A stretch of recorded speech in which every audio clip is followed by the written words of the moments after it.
60,000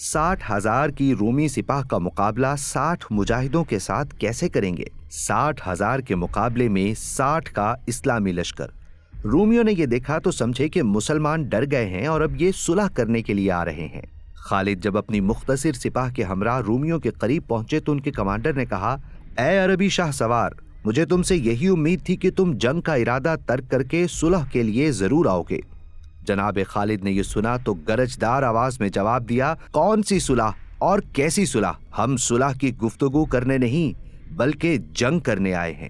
یہ سن کر رومی کمانڈر جبلہ کو یقین نہ آیا اور بولا، مقابلہ کرنے آئے ہو تو جاؤ اور اپنے لشکر کو کہو کہ میدان میں آئے، کیونکہ میں تو پہلے سے ہی اپنے لشکر کے ساتھ میدان میں ہوں۔ سیدنا خالد بن ولید رضی اللہ تعالی عنہ نے جواب دیا، کیا ہم 60 آدمی تجھے نظر نہیں آتے؟ اس نے کہا، تم تو نظر آ رہے ہو لیکن تمہارا لشکر نظر نہیں آ رہا۔ خالد بن ولید نے سینہ تان کر جواب دیا، غور سے سن، تیرے 60,000 کے لشکر کے لیے ہم 60 مجاہد ہی کافی ہیں، بلکہ ضرورت سے زیادہ ہیں۔ خالد کے جواب پر رومی کمانڈر آگ بگولا ہو گیا اور اپنے لشکر کو خالد اور ان کے ساتھیوں پر حملے کا حکم دیا۔ اس روز چشم فلک نے عجب منظر دیکھا۔ 60 شیر دل مجاہدین اسلام 60,000 کفار کے لشکر کے سامنے ڈٹ کر کھڑے تھے۔ خالد بن ولید نے اپنے ساتھیوں کے ساتھ ایک حصار بنا لیا تھا۔ جب بھی کوئی پھنستا دوسرا مجاہد اس کی مدد کو لپکتا۔ غرض صبح سے شام ہو گئی۔ ایمانی جذبے سے سرشار مجاہدین اسلام نے بالآخر رومی لشکر کو پیچھے ہٹنے پر مجبور کر دیا۔ چوتھے روز مجاہدین میدان میں آئے لیکن رومی لشکر باہر نہیں نکلا۔ اگلے 6 روز رومی اسی طرح لڑائی سے منہ موڑ کر کھڑے رہے، لیکن لڑائی کے 11ویں روز رومی لشکر نے صبح نماز فجر کے وقت مسلمانوں پر حملہ کر دیا۔ یہاں خالد بن ولید ایک بار پھر رومی لشکر کے سامنے دیوار بن کر کھڑے ہو گئے۔ اس دوران مسلمان خواتین بھی جنگ میں کود پڑیں۔ 12ویں روز گھمسان کا رن پڑا اور شام ہونے تک رومی لشکر کے 40,000 سپاہی تہہ تیغ کر دیے گئے۔ رومی 1,60,000 کے لشکر کے ساتھ آئے تھے۔ ہزاروں جانوں کے نقصان کے باوجود وہ ڈٹے ہوئے تھے۔ ایسے میں ایک رومی رئیس اسلامی لشکر کے سپہ سالار ابو عبیدہ بن جراح کے پاس آیا اور ایک تجویز پیش کی۔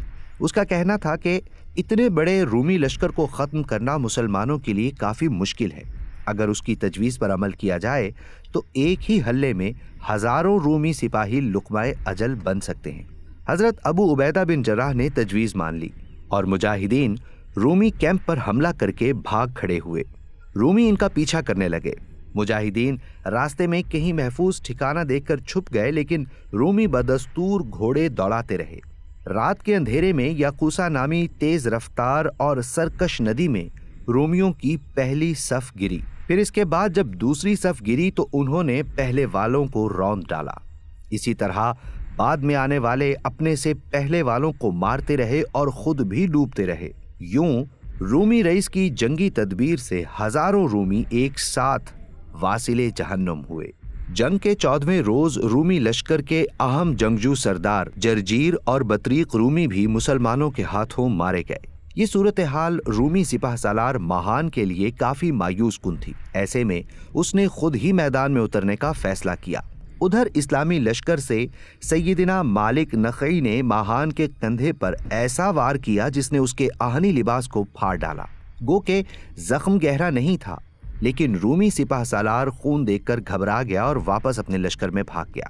اپنے سپہ سالار کو بری حالت میں پلٹتے دیکھ کر رومیوں میں مایوسی پھیل گئی۔ اسلامی لشکر نے اسی موقع سے بھرپور فائدہ اٹھایا۔ امیر نے مجاہدین اسلام کو رومی لشکر پر حملہ کرنے کا حکم دیا۔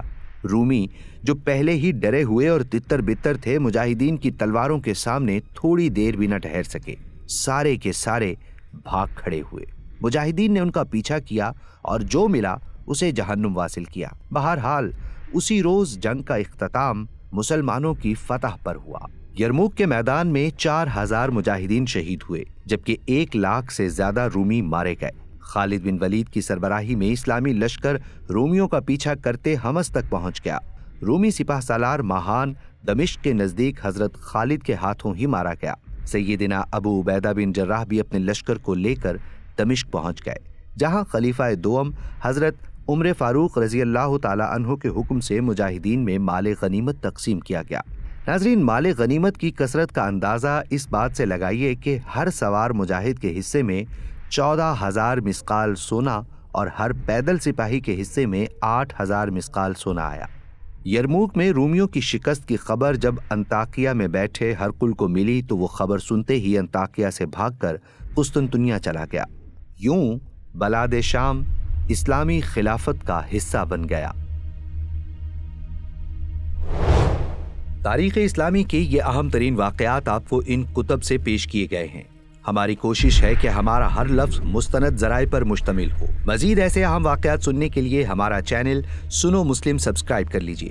ویڈیو کو لائک اور شیئر ضرور کریں۔ کمنٹ سیکشن میں یہ بھی بتائیں کہ آپ آئندہ تاریخ اسلام کا کون سا واقعہ سننا چاہیں گے۔ ہمیں دیجیے اجازت۔ اللہ نگہبان۔